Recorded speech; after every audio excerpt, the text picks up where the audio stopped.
and welcome. So on today's Spotlight series, we'll be shedding the spotlight on this amazing young Black woman. She's not just a Black woman, she has Nigerian roots, even though she's currently British, but her life is one that has inspired me over time.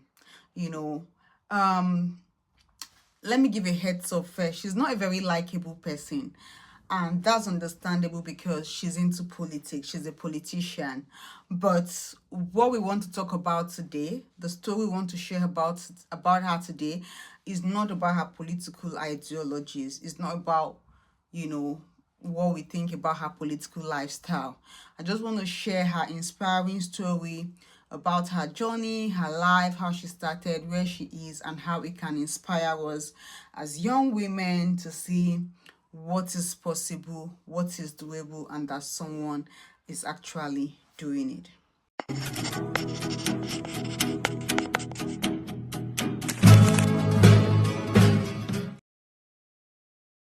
So, every little girl has a dream, we all know. Some of those dreams are to become doctors, while some dream of becoming lawyers. Some dream of becoming writers. Some even dream of just becoming wives and mothers. But very few imagine that one day they could stand in one of the world's widest and oldest democracies and lead an entire political party. Like in all your dreams as a young girl, is this part of what you dream about? So like I said, this spotlight story is about one of such women that inspire. Today we are talking about this woman whose story stretches from Nigeria to the very heart of the British politics. Should we say her name now or should we leave it for later? Anyways, let's leave it for later. So this girl was born between two worlds. She was born in Wembley, London on 2nd of January 1980 to Nigerian parents. Although she was born in Britain, she spent most of her childhood growing up in Lagos, Nigeria, so proper Niger girl. So I think how her parents gave birth to her was that they came visiting on tourism, and they gave birth to her. And in those days, it used to be that people could acquire citizenship by birth. So that was how she got born here and became a citizen. So her both parents had a life back in Nigeria. Her father was a medical doctor and her mother was a professor of physiology. Nepo kid. But her childhood wasn't always easy, just like every person born in Nigeria would tell you. Nigeria in the 1980s and 1990s experienced periods of economic hardship. Is still experiencing it till now. Anyways, this lady has spoken about growing up without power, fuel shortages, and so many uncertainties. These experiences shaped the way she viewed government and responsibilities later in life. Sometimes the challenges we experience as children become the convictions we carry as adults. Anyways, after living in Nigeria for some while, this young lady at the age of 16 returned back to live in the United Kingdom. So just for a moment, imagine this. You were living your life with your parents and your family, all the life you've known, and suddenly at age 16, she was just a teenager. The decision to relocate came up and she traveled, started all over at that young age in a new country, new educational system, new life. So while sharing her story on several platforms, she has always spoken about working while studying to support herself. According to her, she said nothing was ever handed to her. She's worked for everything she's ever gotten. Anyways, she later studied computer systems engineering and went on to earn a law degree while working. Before entering politics, she built a career in technology, banking, and finance services. What a powerful woman. There's something inspiring about that. She didn't begin in politics. She first became excellent at something else. And that's how people who do great at politics, whatever it was they found their hands to do as regards their career, they give it their best. They give it their best so that if they had aspirations for politics, once they get there, that excellence shows in it. So she entered into politics, and politics isn't an easy place. It's demanding, it's competitive, and it's unforgiving. Everybody who knows me know that I always say that politics is the last thing I ever want to venture to in this life. It's not even on my list, not to talk of venturing in. So I see people who go into politics, especially women, as strong women. Like, they are so strong, because politics is not even a child's play, honestly speaking. Despite all of this woman believed she had something to contribute, and then the chase for her journey into politics continued. She served on the London Assembly before being elected as a member of parliament in 2017. Over the years, she held several ministerial positions, including responsibilities in equalities, trade, business, and women and equalities. She didn't reach the top overnight. She grew through experience, one opportunity at a time. Like, she was building bricks by bricks until she formed this massive who she had become today. And everything began to make sense. Everything began to connect. Anyways, then came a defining moment. In November 2024, this woman was elected as the leader of the Conservative Party. So for those people who don't live in the United Kingdom, let me explain. So there are political parties in the United Kingdom where, they elect members of parliament, each representing each constituency, just as we have like members of the House of Assembly or House of Rep or House of Senate back in Nigeria. So here in the United Kingdom, they are called members of the House of Parliament. So each person representing each constituency, they get elected. Whoever wins, whichever party wins the majority in the number of the member of parliament, will then amongst themselves choose who the prime minister is going to be. And like the second largest party who didn't win becomes the opposition.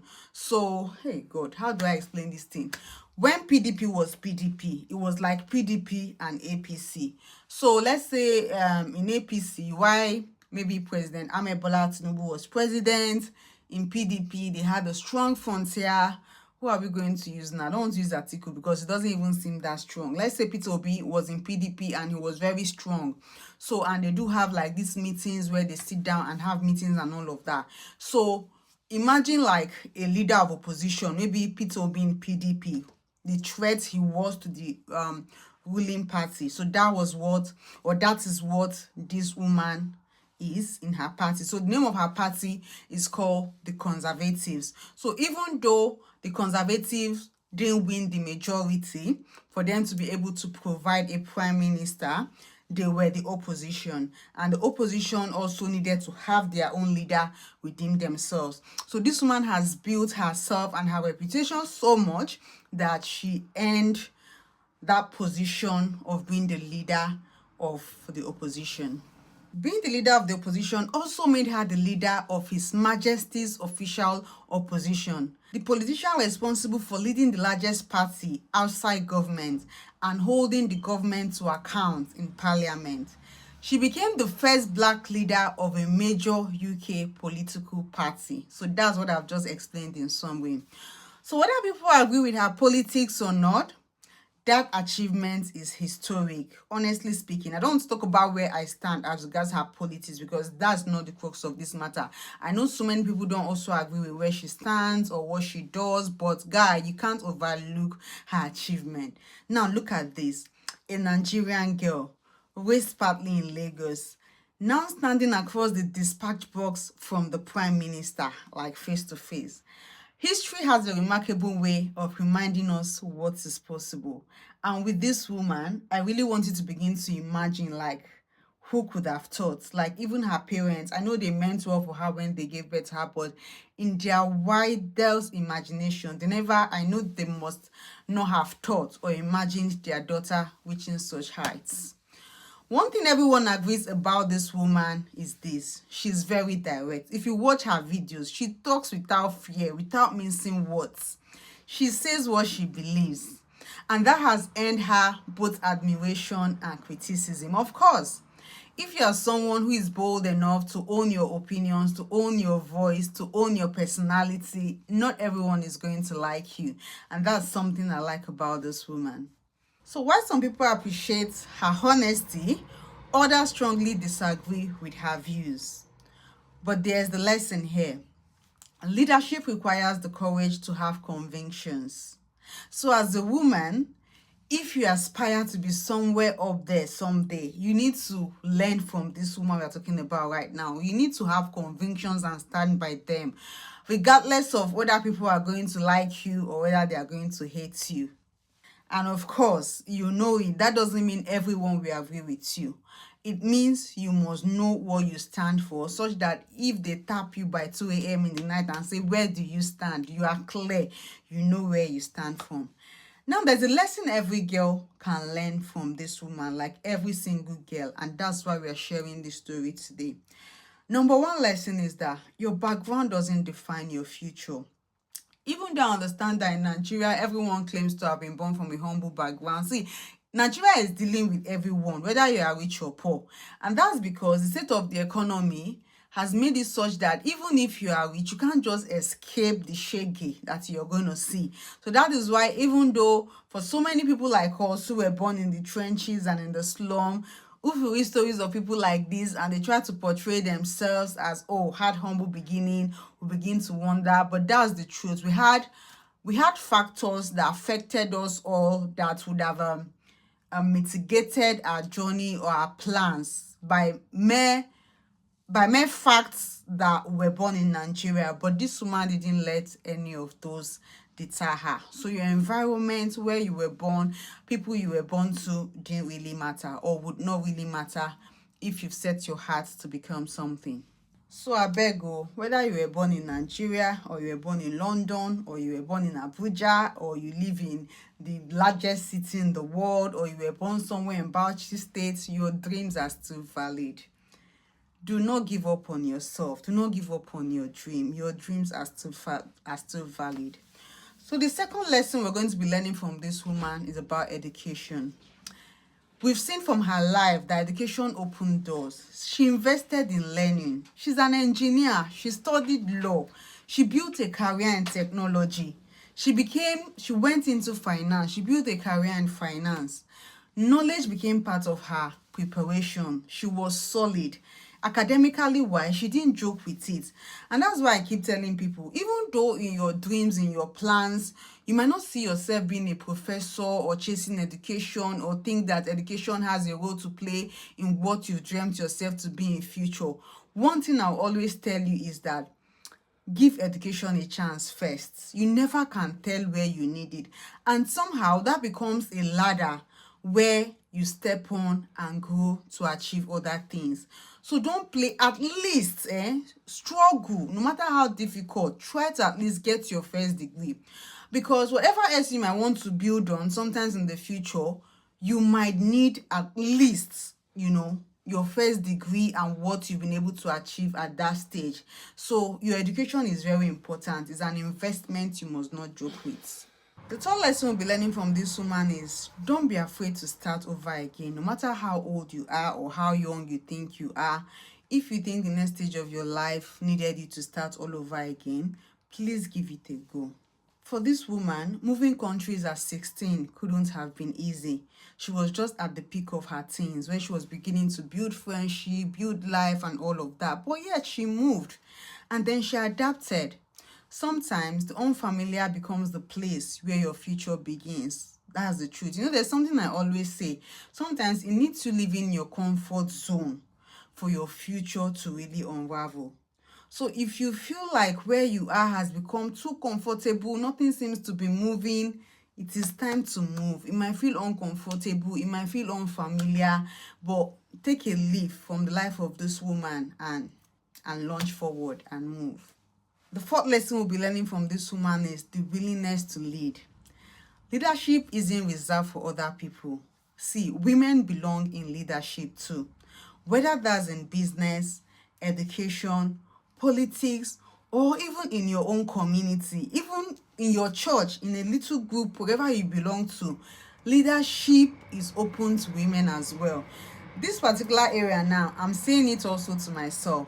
As women, we tend to shy away from leadership and leadership position. You know, this way we've been groomed and trained to feel like, oh, you're not to be seen, you have to be quiet, you're not to talk in gathering, you're not to do this. And a lot of us keep shying away from these things. Leadership is also reserved for women. Wherever you find yourself, it's a responsibility. If an opportunity comes to lead, if an opportunity comes to take responsibility, don't shy away from it. Take it up. It just shows that you have that maturity, that capability. And a lot of us have it, but we just want to hide. You know, I'm also talking to myself. We just don't want to be seen. We don't want people to criticize us, to judge us, to say this, but someone has to do it. So if an opportunity of leadership comes up, don't shrink yourself. Put yourself out there. You never can tell. It could be the answer to what a particular people needs at a particular time. The fifth lesson to learn from this lady is resilience. Stay resilient. No successful woman reaches the top without criticism, and that's the truth. So if you want to get somewhere at the top someday, be ready for criticism. Resilience isn't avoiding criticism. It is continuing despite it. People are going to talk, people are going to say things, but your ability to navigate all of this shows resilience and courage, and you will need that on your journey upward. So as I reflected on this woman's journey, one thought has stayed with me continuously. No little girl grows up knowing exactly where life will take her, and that's the truth. We can dream, we can make plans, but the truth is, I'm a Christian and the Bible says we can make plans, but it is God who determines the outcome. Nobody knows tomorrow, nobody has seen it all. What matters is preparing yourself. As the day unfolds, day after day, if opportunities come your way, take it. If there's opportunity for growth, for learning, for developing your character, for adding value to yourself, whatever comes in as the day unfolds, take it. You don't know where you might need that tomorrow. You don't know where that is going to open door for you tomorrow. And once you do all of this, it makes you ready and prepared for when a bigger opportunity shows up. Because sometimes the little girl reading books today becomes tomorrow's leaders. And that's how it is. There's nobody that was born and their star was seen clearly that this is what this person is going to be, or this is what their journey is going to be. I mean, even Jesus Christ, our Lord and personal Savior, yes, there was a notion, a feeling that this child was a great child, but nobody could say for real like that, this is what, this man was the Messiah, this is this or this is, and that's how it is with everyone. You might not know your tomorrow. You might have beautiful dreams, but you don't know where or what your tomorrow is eventually going to be.